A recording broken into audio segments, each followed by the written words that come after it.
Hi అండి. నేను మీ జ్యోతి. Welcome to me ఇంటి వంటతో జ్యోతి. ఈరోజు మన కిచెన్‌లో పెళ్ళిళ్ళలో, ఫంక్షన్‌లో వడ్డించే సాంబారు మంచి రుచికరంగా ఉంటుంది కదా! అటువంటి రుచికరమైన సాంబారు మన ఇంట్లోనే అంతే రుచిగా, చాలా తేలిగ్గా ఎలా తయారు చేసుకోవాలో మనం ఇప్పుడు చూద్దామండి. ఈ విధంగా కనుక మీరు సాంబార్ తయారు చేశారంటే రైసు 1కి 4 ముద్దలు ఎక్కువే తింటారండి. అంత రుచికరంగా ఉంటుంది. ఈ సాంబారు రైస్‌లోకి, ఇడ్లీ, దోస, వడ అన్నిట్లోకి బావుంటుందండి. కాంబినేషన్‌గా అయితే అప్పడాలు, వడియాలు, ఆమ్లెట్, చికెను, మటను, ఆలు ఫ్రై, అరటికాయ ఫ్రై కూడా చాలా చాలా బావుంటాయి. ఇది ఎలా తయారు చేసుకోవాలో మనం ఇప్పుడు చూద్దాము. ముందుగా ఒక కుక్కర్ గిన్నె తీసుకోండి. దాంట్లోకి ఒక చిన్న టీ గ్లాస్ కొలతతో కందిపప్పు తీసుకోండి. నేను ఒక చిన్న టీ గ్లాస్ కొలతతో కందిపప్పు తీసుకున్నాను. ఇలా తీసుకున్న కందిపప్పుని 1కి 2 సార్లు బాగా కడగాలి. కడిగిన తర్వాత ఇప్పుడు దీంట్లోకి మనము ఏ చిన్న టీ గ్లాస్ కొలతతో అయితే కందిపప్పు తీసుకున్నామో అదే గ్లాస్ కొలతతో 3 గ్లాసుల వాటర్ వేసుకోవాలండి. ఒక గ్లాసు కందిపప్పు అయితే 3 గ్లాసుల వాటర్ అండి. ఇలా వాటర్ వేసుకున్న తర్వాత దీంట్లోకి ఒక పావు టీ స్పూను పసుపు వేసుకోండి. అంతేనండి. మనము చేసేది సాంబార్ కాబట్టి ఇందులో ఇంకేమి కలపరు. మూత పెట్టేసేయండి. మూత పెట్టేసి స్టవ్ వెలిగించుకుని మంటని హై ఫ్లేమ్‌లో పెట్టుకోండి. హై ఫ్లేమ్‌లో పెట్టుకుని హై ఫ్లేమ్ మీద 3 విజిల్స్, లో ఫ్లేమ్ మీద 2 విజిల్స్ వచ్చే వరకు ఉడికించుకోవాలండి. అప్పుడు పప్పు అనేది కరెక్ట్‌గా ఉడుకుతుంది. ఈ సాంబార్‌కి పప్పు అనేది చాలా మెత్తగా ఉండాలండి. ఇప్పుడు మనము ఒక పెద్ద నిమ్మపండంత చింతపండుని తీసుకోండి. ఇలా తీసుకున్న చింతపండుని ఒకసారి కడగండి. మనం తీసుకున్న కందిపప్పుకి ప్లస్ మనం కూరగాయ ముక్కలు వేస్తామండి. వాటికి కూడా సరిపోయేట్టుగా మనం చింతపండు తీసుకోవాలి. అందుకని ఒక పెద్ద నిమ్మపండంత చింతపండుని తీసుకుని ఒకసారి కడిగి ఒక గ్లాసు వాటర్ వేసుకుని ఈ చింతపండుని నానిన తర్వాత రసం తీసుకుని ఒక పక్కనుంచుకోండి. ఇప్పుడు మనకి కుక్కర్ విజిల్స్ అన్నీ వచ్చిన తర్వాత ఆవిరిపోయిన తర్వాత మూత తీసి చూద్దాము. ఇప్పుడు చూడండి పప్పు అనేది మెత్తగా ఉడికిపోయింది కదా!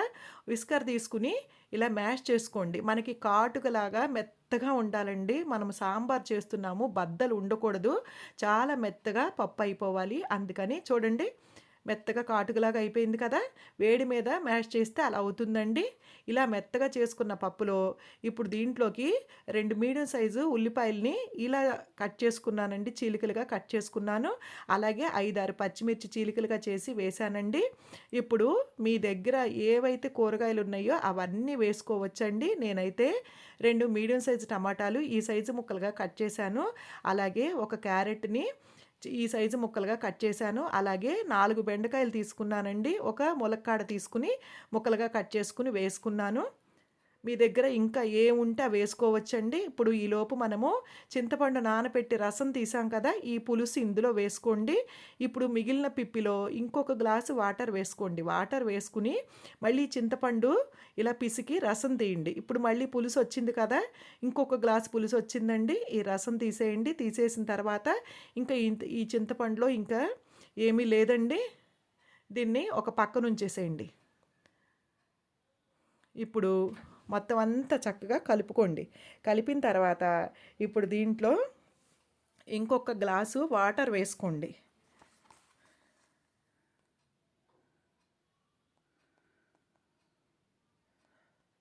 కన్సిస్టెన్సీ అనేది మీరు చూసుకుని వేసుకోవాలండి. నేనైతే ఒక గ్లాసు వాటర్ వేస్తున్నాను. మీకు ఇంకా పల్చగా కావాలంటే గనక ఇంకొంచెం వాటర్ వేసుకోండి. మీ టేస్ట్‌ని బట్టి వేసుకోండి. నాకైతే పల్చగానే ఉంటే ఇష్టం. అందుకని నేను ఇంకొక గ్లాసు వాటర్ వేశాను. వాటర్ వేసిన తర్వాత ఇప్పుడు దీంట్లోకి మనము కారం వేద్దామండి. ఒక టేబుల్ స్పూను కారం వేశాను. అంటే ముందు పచ్చిమిర్చి వేసాం కదా! అందుకని ఒక టేబుల్ స్పూన్ కారం వేశాను.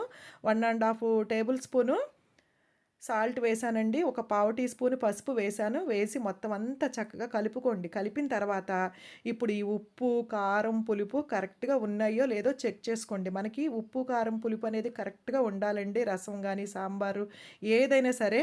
నాకు ఉప్పు కొంచెం, కారం కొంచెం తగ్గినట్టు అనిపించిందండి. అది కొంచెం కలిపాను. కలిపి మొత్తం అంతా చక్కగా కలిపేసానండి. కలిపిన తర్వాత మళ్ళీ కుక్కర్ మూత పెట్టేసుకోండి. పెట్టేసిన తర్వాత మళ్ళీ స్టవ్ వెలిగించుకుని మంటని హై ఫ్లేమ్‌లో పెట్టుకుని ఒక్క విజిల్ వచ్చే వరకు ఉడికించుకోండి. ఎక్కువ విజిల్స్ రాకూడదండి. ఒక్క విజిల్ చాలండి.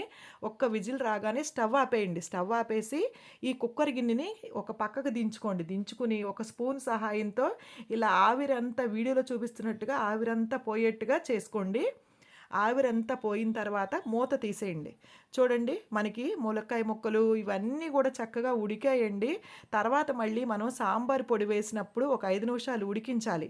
అందుకని మనం ఇప్పుడే తీసేయాలండి. అప్పుడు మళ్ళీ మిగిలిన ఏమన్నా కొంచెం ఉడకకుండా ఉంటే అప్పుడు ఉడికిపోతాయి.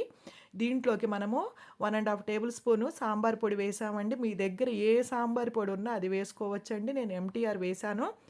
వేసిన తర్వాత మొత్తం అంతా చక్కగా కలుపుకోండి. కలుపుకుని మళ్ళీ స్టవ్ వెలిగించుకుని స్టవ్ మీద పెట్టుకుని మంటను మీడియం ఫ్లేమ్లో పెట్టుకుని ఒక 5 నిమిషాలు మరగనివ్వండి. సాంబారు మరగాలండి, గుర్తుపెట్టుకోండి. అప్పుడు ఒకవేళ కూరగాయ ముక్కలు ఇంకేమన్నా పచ్చి ఉంటే కూడా చక్కగా మనకు ఉడికిపోతాయండి. 5 నిమిషాల తర్వాత స్టవ్ కట్టేసి పక్కకు దించుకుని సన్నగా తరిగిన కొత్తిమీరను కూడా వేసుకోండి. ఈ వేడి మీదే మనం ఈ కొత్తిమీర వేయడం వల్ల టేస్ట్ చాలా బాగుంటుందండి. చూడండి కొత్తిమీర వేసేసాం కదా. మీకు ఇప్పుడు తాలింపు పెట్టుకుందాము. స్టవ్ వెలిగించుకుని కడాయి పెట్టుకుని 2 టేబుల్ స్పూన్ల ఆయిల్ వేసుకోండి. ఆయిల్ ఎక్కువ పట్టదండి. ఎక్కువ ఆయిల్ అనుకోండి తెడ్డులాగా కట్టేస్తుంది. చితగొట్టిన వెల్లుల్లి 7, 8 వేసి కలర్ చేంజ్ అయ్యే వరకు వేయించుకోవాలండి. మంచి అరోమా వస్తుందండి. చూడండి వీడియోలో చూపిస్తున్నట్టుగా ఇలా కలర్ బాగా చేంజ్ అవ్వాలండి. అప్పటి వరకు ఈ వెల్లుల్లి వేయించుకుని 1 టీ స్పూన్కి తక్కువ కాకుండా ఆవాలు జీలకర్ర వేసుకుని చిటపటమనిపించండి. తర్వాత 2, 3 ఎండుమిర్చి తుంపుకుని వేసుకోండి. కొద్దిగా కరివేపాకు కూడా వేసుకోండి. వేసుకుని చక్కగా వేయించుకోండి. ఎక్కడ మాడనివ్వకుండా వేయించుకుని స్టవ్ ఆపేసేయండి.